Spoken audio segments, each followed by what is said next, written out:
Bonjour les amis, c'est Christian et bien soleil affranchi. Qu'est-ce qu'on peut couvrir sur ce programme aujourd'hui? Parlons un peu de l'économie, de la macroéconomie. Au niveau des États-Unis, la tendance au niveau des taux directeurs est à la baisse. Ok? Si j'ai bonne mémoire, je pense que quand j'ai lu, c'était à 3,2%. Ok, ça commence à s'approcher à la cible, au taux cible qui est de 2%. Ok, souvenez-vous, à un moment, on était à 8, presque 9, 8 et 9%. Ok, au Canada, c'est la même chose. Bon, on aura plus d'informations aujourd'hui. Nous étions à 3,8% en septembre. Et maintenant, on attend les données d'octobre. Je ne sais pas si c'est déjà sorti, mais je n'ai pas trouvé ces informations. Ok, donc, en tout cas, ce qui est important de savoir, c'est que la tendance est à la baisse. La tendance est à la baisse. Et ça, c'est l'une des premières choses. L'une des deuxièmes choses, c'est que il y a de plus en plus d'indicateurs qui démontrent que il est fort probable que la Securities Exchange Commission, l'autorité des marchés financiers aux États-Unis, accepte les ETF, les Bitcoin ETF, ok, à partir de janvier. Et le délai pour l'acceptation de ces ETF-là, pour l'approbation de ces ETF-là, c'est en mars. OK? Et ça, c'est la deuxième bonne information. Et aussi, il y a déjà, au niveau macroéconomique, il y a certaines tendances qui commencent à démontrer que la pression des taux d'intérêt sur l'économie commence à avoir son effet. Par exemple, au Canada, il est de plus en plus difficile aux individus de s'acheter une maison. OK? Je pense que c'est le cas aux États-Unis parce que les taux d'intérêt sont extrêmement élevés et la qualification pour obtenir les prêts hypothécaires sont devenus compliqués. Donc, il y a de plus en plus des constructeurs de maisons qui ne le font plus parce qu'il n'y a pas d'acheteurs. OK? Et les maisons, et certaines personnes qui veulent qui mettent leur maison en vente ne le vendent plus aussi facilement parce qu'il n'y a pas d'acheteurs. Parce que si vous achetez une maison, vous allez à la banque, il faut que la banque vous donne un prêt hypothécaire. Donc, l'économie devient de plus en plus morose. Et au niveau des entreprises, l'accès au crédit est devenu extrêmement cher. OK? Et comme l'accès au crédit est devenu extrêmement cher, le rythme de production a réduit parce qu'ils n'ont pas accès à l'argent, ils ne peuvent pas acheter les matières premières pour produire parce que c'est cher. Parce que les matières premières sont chères, ils n'ont pas de l'argent pour le faire, ils ne peuvent pas avoir accès aux fonds pour le faire. Qu'est-ce qui se passe? Puis ils commencent à mettre des personnes à mise à pied. On a constaté par exemple aux États-Unis que les boulots en plein temps ont réduit drastiquement et ce sont les boulots à part-time, en temps partiel, qui sont de plus en plus demandés. Donc ceux qui ne coupent le boulot à plein temps font n'importe quoi font du n'importe quoi, n'importe quel boulot pour pouvoir vivre. Donc il y a ces difficultés-là qui commencent à se ressentir. Au niveau de la banque alimentaire, ça a accru terriblement parce que les gens ne peuvent même plus s'acheter à manger. Donc ils se lancent maintenant au niveau de la banque alimentaire. OK? Alors, ça sont des signaux qui commencent à prouver que l'économie devient de plus en plus difficile. Et aux États-Unis, comment dire, le rating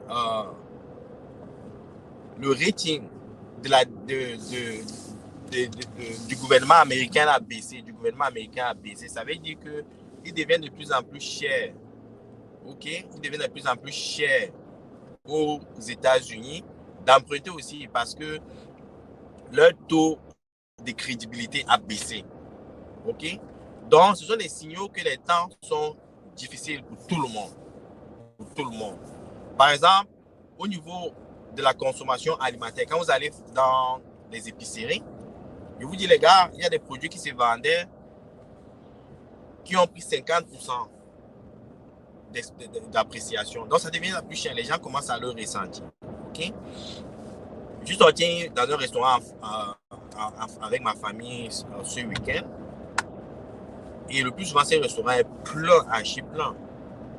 Et le restaurant était moitié vide. Donc, il y a des signes, des signaux qui montrent que l'économie est difficile. Et maintenant, quand l'économie est difficile, quand on commence à le voir tangiblement, la seule chose que la Fed doit faire pour corriger ça, et en passant, il y a les élections aux États-Unis l'année prochaine, il y a les élections au Canada l'année prochaine. Okay? Il y a les élections à travers certains pays industrialisés l'année prochaine. Et ce qui est important, c'est surtout les États-Unis. Qu'est-ce qui va se passer?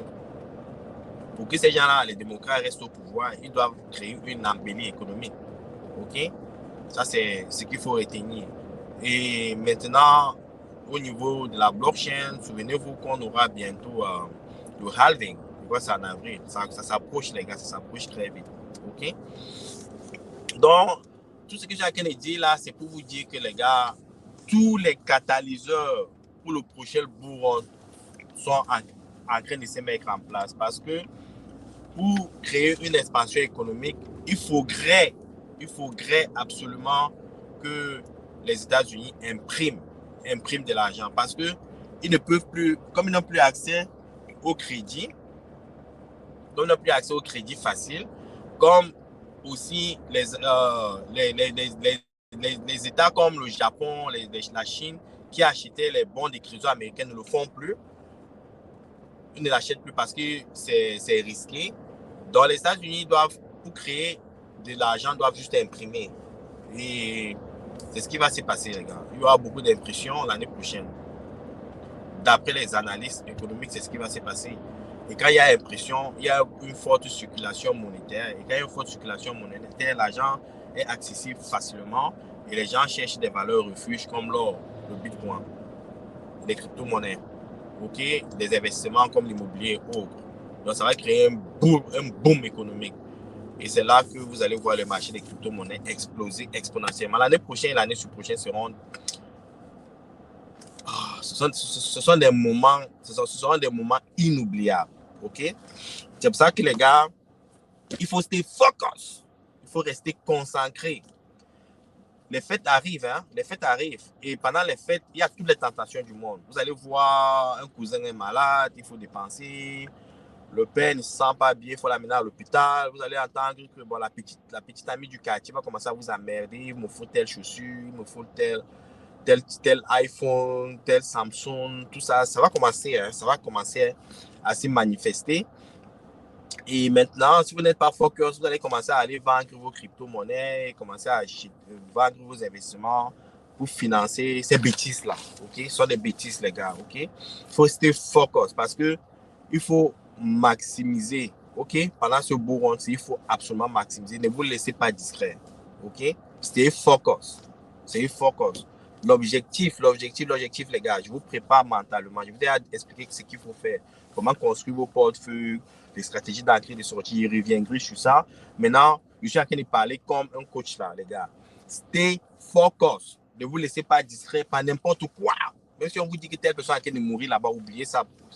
Vous n'avez pas l'argent pour cette personne-là.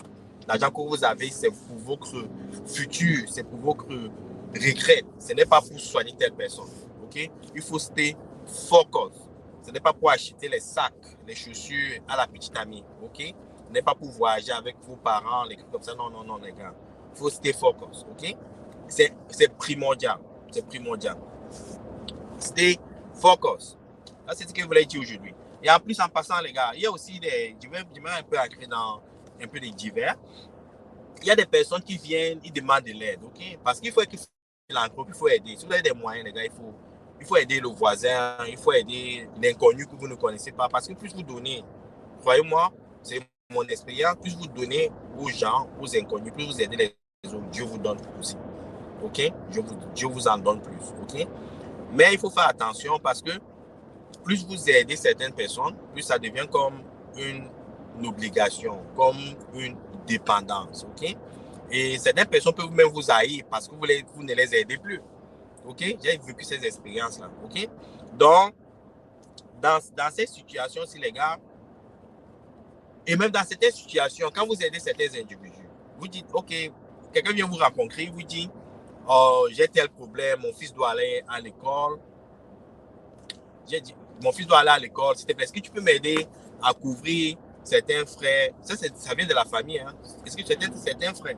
Donc, vous dites, vous aidez les cousins avec certains frères scolaires.